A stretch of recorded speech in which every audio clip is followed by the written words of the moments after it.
Dalam perspektif Islam, Santo Paulus dikenal sebagai Paul, atau dalam bahasa Arab disebut sebagai Bulus.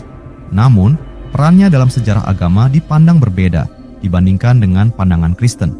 Dalam Islam, Paul bukanlah seorang nabi atau tokoh suci, dan peranannya dalam pengembangan teologi Kristen seringkali dikritisi. Tokoh-tokoh Muslim, khususnya dalam literatur sejarah dan teologi Islam klasik, seringkali menganggap bahwa ajaran yang disampaikan oleh Paul berbeda dari ajaran asli yang dibawa oleh Nabi Isa, Yesus.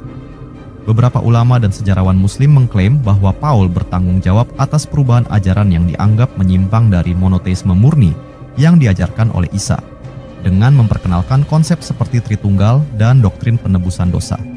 Tidak banyak peristiwa tertentu yang dihubungkan dengan Paul dalam sejarah Islam, tetapi dia sering disebut dalam diskusi-diskusi teologis yang membandingkan ajaran Kristen dengan ajaran Islam. Tokoh Muslim biasanya lebih menekankan ajaran asli Nabi Isa seperti yang dipahami dalam Al-Quran dan hadis. Di kota Tarsus, sekitar tahun 5 Masehi, lahirlah seorang anak yang kelak dikenal sebagai Santo Paulus. Ia dilahirkan dalam keluarga Yahudi yang taat dan diberi nama Saulus. Sebagai seorang anak, Saulus tumbuh dalam lingkungan yang penuh dengan tradisi Yahudi, dan sejak usia dini, ia menunjukkan bakat luar biasa dalam hal belajar. Ketika ia beranjak dewasa, Saulus dikirim ke Yerusalem untuk belajar di bawah bimbingan Gamaliel, seorang rabi terkenal. Di sana, ia menjadi sangat mahir dalam hukum Taurat dan tradisi Yahudi. Sebagai seorang muda, Saulus menjadi seorang Farisi yang gigih dan sangat setia pada ajaran Yahudi. Ketika kekristenan mulai menyebar, Saulus melihatnya sebagai ancaman besar terhadap kemurnian agama Yahudi. Ia menjadi salah satu penganiaya utama orang-orang Kristen awal, dan ia sangat terkenal di kalangan umat Kristen karena semangatnya dalam memburu mereka. Saulus bahkan terlibat dalam penangkapan dan pembunuhan Stefanus, seorang martir Kristen pertama. Namun, hidup Saulus berubah secara dramatis dalam perjalanan menuju Damaskus. Di tengah perjalanan, ia tiba-tiba disinari oleh cahaya terang dari langit yang membuatnya jatuh ke tanah. Ia mendengar suara yang berkata, "Saulus, Saulus, mengapa engkau menganiaya aku?" Saulus, yang buta oleh cahaya itu, bertanya, "Siapakah engkau, Tuhan?" Suara itu menjawab, "Akulah Yesus yang engkau aniaya." Pengalaman ini membuat Saulus sangat terguncang. Ia menjadi buta selama 3 hari, dan selama waktu itu, ia merenungkan apa yang telah terjadi. Di Damaskus, seorang pengikut Yesus bernama Ananias diutus oleh Tuhan untuk menemui Saulus. Ananias meletakkan tangan pada Saulus dan seketika itu juga penglihatannya pulih. Saulus dibaptis dan segera mulai berkhotbah bahwa Yesus adalah Anak Allah. Perubahan yang begitu drastis ini membuat banyak orang heran, dan Saulus mulai dikenal dengan nama baru, Paulus. Setelah pertobatannya, Paulus mengabdikan seluruh hidupnya untuk menyebarkan ajaran Yesus. Ia melakukan perjalanan misi ke berbagai wilayah, termasuk Asia Kecil, Yunani, dan akhirnya Roma. Selama perjalanannya, Paulus mendirikan banyak gereja dan menulis surat-surat kepada jemaat Kristen yang ia bimbing. Surat-surat ini, yang dikenal sebagai Epistola Paulus, menjadi fondasi penting dalam ajaran Kristen. Meskipun menghadapi banyak tantangan, termasuk penolakan, penjara, dan bahaya lainnya, Paulus tetap teguh dalam imannya.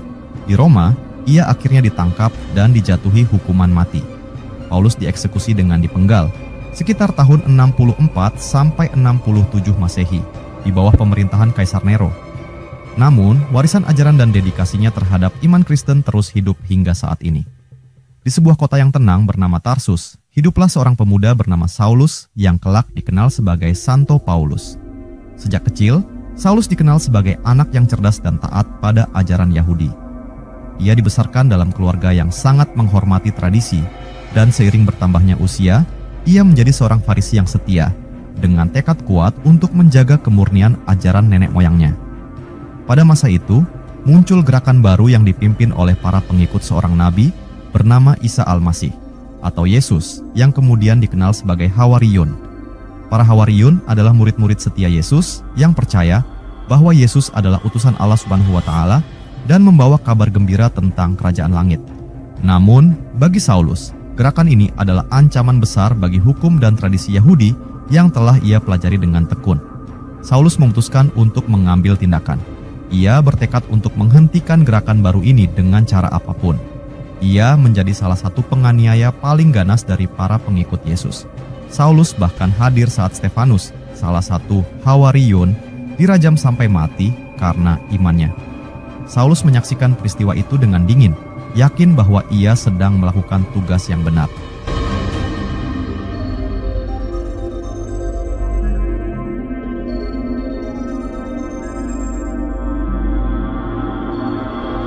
Namun, hidup Saulus berubah secara dramatis dalam perjalanan menuju Damaskus. Di tengah jalan, saat ia sedang dalam misi untuk menangkap lebih banyak pengikut Yesus, ia tiba-tiba disinari oleh cahaya yang begitu terang, sehingga ia terjatuh dari kudanya. Dalam kebingungan, ia mendengar suara yang berkata, "Saulus, Saulus, mengapa engkau menganiaya aku?" Saulus, yang tidak dapat melihat apa-apa karena cahaya itu, bertanya, "Siapakah engkau, Tuhan?" Suara itu menjawab, "Akulah Yesus yang engkau aniaya." Saulus kemudian dibawa ke Damaskus dalam keadaan buta, dan di sana ia bertemu dengan seorang pengikut Yesus bernama Ananias.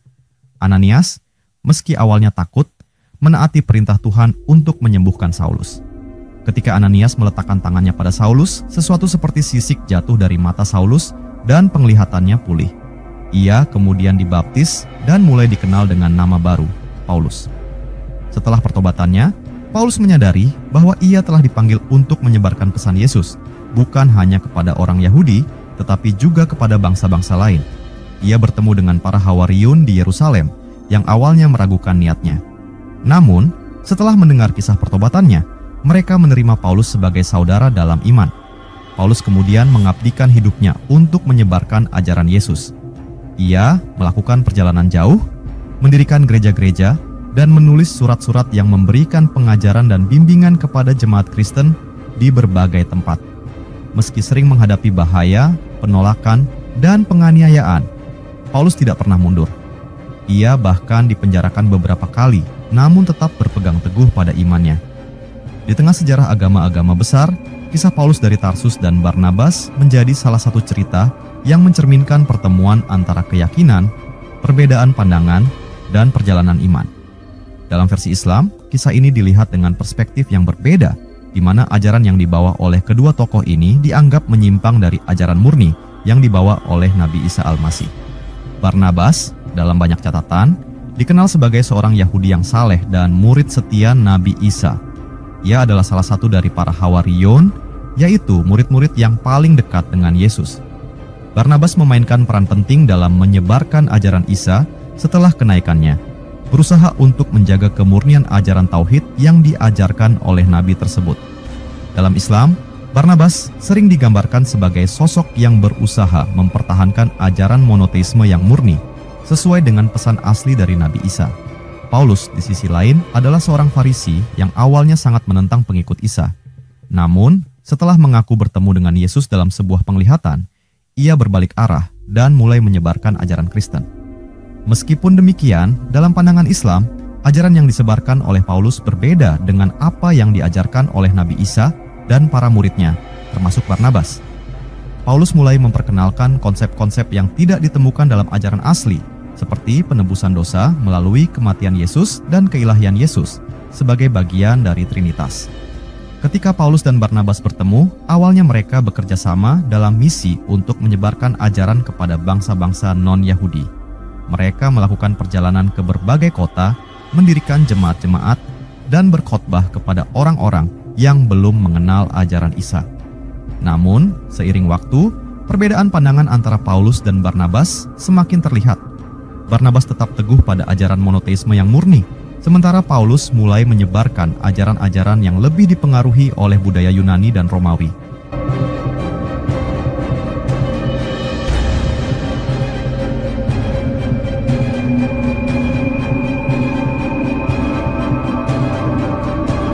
Dalam satu peristiwa yang dikenal dalam sejarah, Paulus dan Barnabas berselisih mengenai masalah penting dalam ajaran yang mereka sebarkan.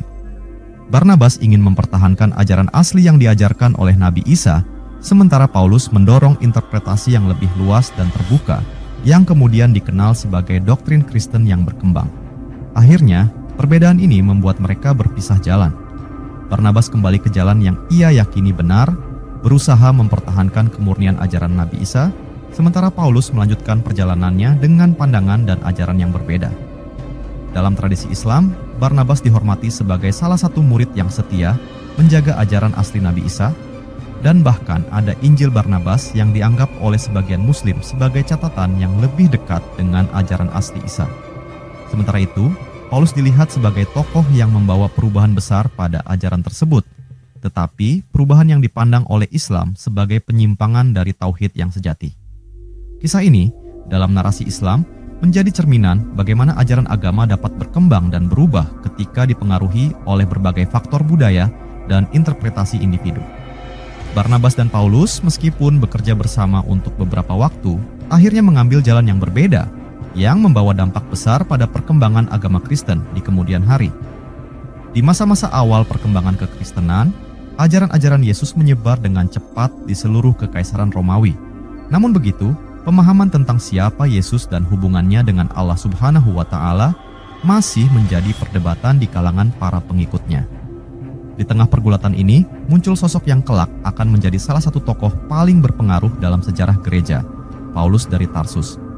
Paulus, yang sebelumnya dikenal sebagai Saulus, adalah seorang Farisi yang awalnya keras menentang ajaran Yesus. Namun, setelah peristiwa pertobatannya di jalan menuju Damaskus, Paulus menjadi salah satu penyebar utama ajaran Kristen. Melalui berbagai surat yang ia tulis kepada jemaat-jemaat Kristen di berbagai wilayah, Paulus mulai merumuskan pandangannya tentang Yesus, Roh Kudus, dan hubungan mereka dengan Allah Subhanahu wa Ta'ala. Paulus menyadari bahwa ajaran baru ini menghadirkan konsep-konsep yang rumit, terutama bagi orang-orang non-Yahudi yang tidak memiliki latar belakang dalam tradisi Yahudi. Dalam surat-suratnya, Paulus sering membahas keilahian Yesus, menggambarkannya sebagai anak Allah dan sebagai sosok yang memiliki peran unik dalam keselamatan umat manusia. Paulus juga mengajarkan bahwa Roh Kudus adalah pemberian Allah yang menguatkan dan membimbing para pengikut Yesus. Seiring waktu, melalui pengajaran-pengajarannya, Paulus mulai merangkai konsep yang kemudian dikenal sebagai Trinitas, keyakinan bahwa Allah Subhanahu wa Ta'ala itu satu, tetapi hadir dalam 3 pribadi: Allah Bapa, Yesus Sang Anak, dan Roh Kudus. Meskipun Paulus sendiri tidak menggunakan istilah Trinitas, ajaran-ajarannya menjadi dasar bagi perkembangan doktrin ini di kemudian hari. Bagi Paulus, konsep ini bukanlah sekadar teori teologis, tetapi merupakan inti dari bagaimana Allah Subhanahu wa Ta'ala berhubungan dengan umat manusia. Melalui Yesus, manusia dapat mengenal Allah Subhanahu wa Ta'ala secara langsung, dan melalui Roh Kudus, mereka dapat mengalami kehadiran Allah Subhanahu wa Ta'ala setiap hari. Dalam suratnya kepada jemaat di Korintus, Paulus menulis, "Kasih karunia Tuhan Yesus Kristus dan kasih Allah, serta persekutuan Roh Kudus menyertai kamu sekalian." Pernyataan ini mencerminkan keyakinan Paulus akan kehadiran Allah dalam 3 bentuk yang berbeda, namun saling terkait. Namun, tidak semua orang setuju dengan pandangan ini. Di dalam gereja awal, perdebatan teologis yang sengit terjadi seputar identitas Yesus dan hubungannya dengan Allah Subhanahu wa Ta'ala. Beberapa kelompok menolak gagasan bahwa Yesus adalah sepenuhnya ilahi, sementara yang lain mencoba merumuskan cara memahami keilahiannya yang tetap konsisten dengan monoteisme Yahudi. Meskipun demikian, ajaran-ajaran Paulus terus berpengaruh dan berakar dalam gereja, membentuk dasar bagi pemahaman Kristen tentang Allah Subhanahu wa Ta'ala. Seiring waktu, doktrin Trinitas mulai dirumuskan secara lebih formal oleh para teolog gereja dalam berbagai konsili, seperti Konsili Nicea pada tahun 325 Masehi. Trinitas kemudian menjadi salah satu doktrin utama dalam teologi Kristen yang diterima oleh sebagian besar gereja di seluruh dunia.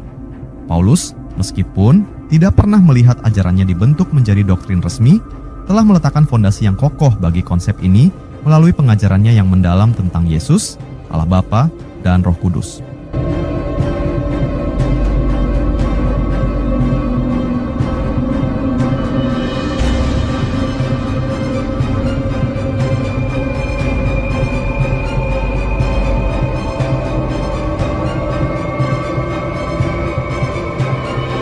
Melalui surat-suratnya, Paulus tidak hanya membantu memperkenalkan dan mengembangkan konsep Trinitas, tetapi juga membentuk pemahaman umat Kristen tentang hubungan mereka dengan Allah Subhanahu wa Ta'ala yang terus dihayati oleh jutaan orang hingga hari ini. Dalam sejarah agama-agama monoteistik, kisah tentang Paulus dari Tarsus selalu menjadi salah satu yang paling menarik dan kontroversial. Di mata para pengikutnya, Paulus adalah seorang yang mengubah wajah agama Kristen. Namun bagi banyak ulama dan pemikir Islam, sosok Paulus justru membawa perubahan yang jauh dari ajaran asli yang dibawa oleh Nabi Isa Al-Masih, Yesus. Pada awalnya, Paulus adalah seorang Farisi yang taat, seorang pengikut setia hukum Taurat dan penentang keras gerakan Kristen yang mulai tumbuh setelah kenaikan Yesus. Namun, sebuah peristiwa di jalan menuju Damaskus mengubah segalanya. Setelah mengaku bertemu dengan Yesus dalam sebuah penglihatan, Paulus mengklaim dirinya menerima wahyu dan mulai mengajar tentang Yesus dengan cara yang berbeda dari para Hawariyun, murid-murid asli Yesus.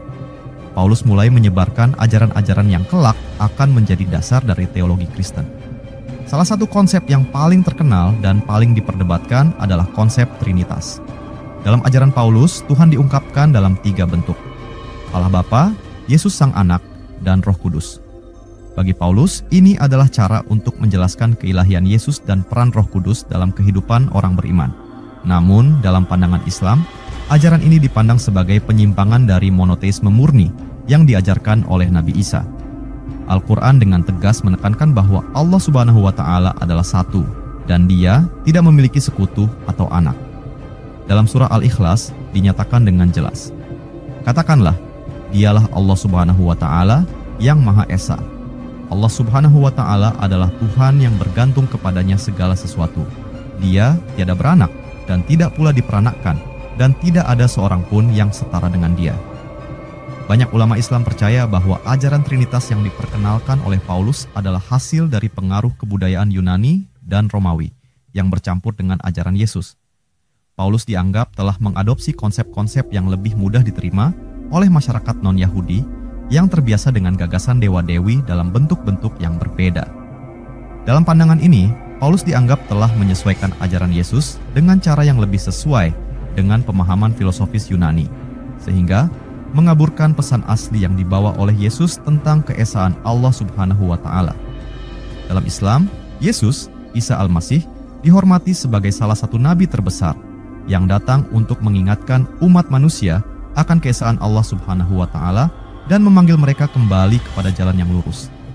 Islam menolak gagasan bahwa Yesus adalah Tuhan atau anak Tuhan dan juga menolak konsep Roh Kudus sebagai bagian dari keilahian. Nabi Isa digambarkan sebagai hamba Allah Subhanahu wa Ta'ala yang diberi mukjizat dan diangkat ke langit, tetapi bukan sebagai bagian dari Trinitas Ilahi. Cerita tentang bagaimana Paulus menyebarkan ajaran Trinitas sering diceritakan dalam literatur Islam. Sebagai contoh, bagaimana ajaran asli para nabi bisa berubah seiring waktu karena pengaruh manusia.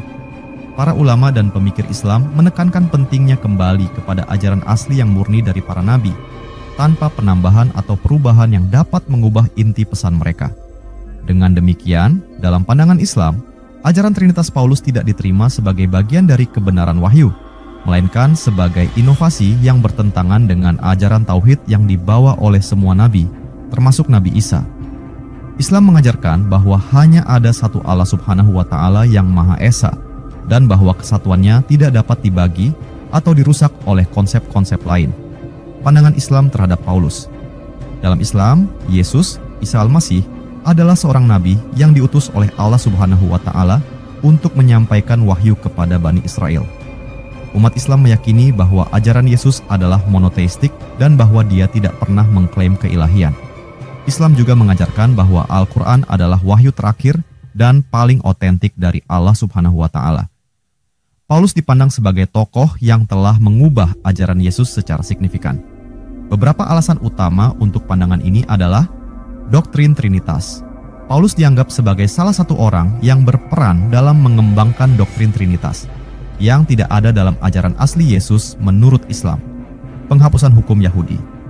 Paulus mengajarkan bahwa hukum-hukum Yahudi tidak lagi berlaku bagi orang Kristen, yang berbeda dengan pandangan bahwa nabi-nabi, termasuk Yesus, datang untuk menegakkan hukum Allah Subhanahu wa Ta'ala, bukan menghapusnya. Penekanan pada salib. Paulus sangat menekankan kematian dan kebangkitan Yesus sebagai pusat iman Kristen. Dalam Islam, Yesus tidak disalib, melainkan diangkat ke langit oleh Allah Subhanahu wa Ta'ala.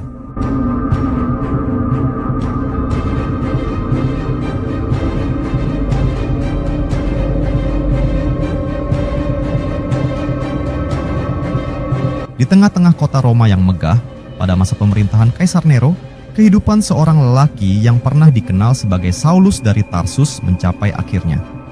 Kini dikenal sebagai Santo Paulus, ia telah menempuh perjalanan panjang dan penuh makna sejak hari-harinya sebagai penganiaya umat Kristen. Paulus, yang pernah menjadi musuh terbesar gereja awal, telah berubah menjadi salah satu rasul terbesar yang tanpa lelah menyebarkan ajaran Yesus ke seluruh penjuru kekaisaran Romawi. Setelah bertahun-tahun melakukan perjalanan misi yang berbahaya dan menulis surat-surat yang kelak akan menjadi bagian penting dari kitab suci, Paulus akhirnya tiba di Roma. Di kota besar ini, ia melanjutkan pekerjaannya meskipun ancaman penganiayaan semakin meningkat. Kaisar Nero, yang dikenal karena kekejamannya, memandang umat Kristen sebagai ancaman bagi kekuasaannya dan sebagai kambing hitam yang sempurna untuk berbagai masalah yang melanda kekaisaran, termasuk kebakaran besar yang menghancurkan sebagian Roma. Paulus, yang kini sudah berusia lanjut, tetap tidak gentar. Ia terus berkhotbah dan menguatkan jemaat Kristen yang semakin tertekan. Namun, pengaruhnya yang semakin besar menarik perhatian pihak berwenang, dan akhirnya ia ditangkap dan dipenjarakan. Di dalam penjara, Paulus tidak pernah berhenti menulis. Di balik jeruji, ia mengirimkan surat-surat terakhirnya kepada para pengikutnya, memberikan nasihat, penghiburan, dan dorongan untuk tetap teguh dalam iman. Kondisi penjara Romawi yang keras tidak mampu meredam semangatnya. Meski tubuhnya melemah, roh Paulus tetap kuat. Namun, ia tahu bahwa waktunya di dunia ini sudah semakin singkat. Paulus tidak takut akan kematian, karena baginya, mati adalah sebuah kemenangan, sebuah perjalanan menuju kehidupan kekal bersama Kristus yang ia layani dengan segenap hatinya. Akhirnya, keputusan datang dari istana kekaisaran. Paulus dijatuhi hukuman mati dengan cara dipenggal, sebuah hukuman yang diberikan kepada warga negara Romawi. Pada hari yang ditentukan, Paulus dibawa keluar dari penjara. Ia melangkah dengan tenang, tanpa rasa takut, menuju tempat eksekusi. Di sana, ia bersiap menghadapi kematian dengan penuh keberanian dan ketenangan, seperti seorang prajurit yang siap kembali kepada Tuhannya. Saat kapak algojo terayun dan kepala Paulus terpisah dari tubuhnya, sebuah bab penting dalam sejarah kekristenan pun berakhir. Dalam pandangan Islam, kematian Paulus bukanlah akhir yang heroik, melainkan bagian dari sebuah cerita yang lebih besar tentang bagaimana ajaran asli Nabi Isa mulai terdistorsi oleh tangan manusia. Paulus, yang begitu bersemangat menyebarkan ajarannya, pada akhirnya bertemu dengan ajalnya di tangan penguasa Romawi. Tetapi, ajaran yang ia tinggalkan dianggap oleh Islam sebagai sebuah penyimpangan dari jalan yang lurus. Meskipun tidak banyak rincian tentang kematian Paulus dalam literatur Islam, fokus utama tetap pada ajaran yang dia bawa dan dampaknya terhadap ajaran asli para nabi. Bagi umat Islam, kematian Paulus menutup bab dalam sejarah di mana ajaran yang ia kembangkan mulai menyebar luas, namun juga menandai pergeseran dari ajaran monoteistik yang murni yang dibawa oleh Nabi Isa. Sebagai bagian dari sejarah agama-agama, kisah Paulus dan kematiannya menjadi refleksi penting tentang bagaimana ajaran-ajaran agama dapat berkembang dan berubah, serta bagaimana umat manusia merespons pesan yang disampaikan oleh para nabi. Dalam narasi Islam, kematian Paulus bukanlah sebuah kemenangan iman, melainkan akhir dari seorang yang telah membawa perubahan signifikan. Perubahan yang tidak selamanya dianggap sesuai dengan ajaran tauhid yang diajarkan oleh para nabi.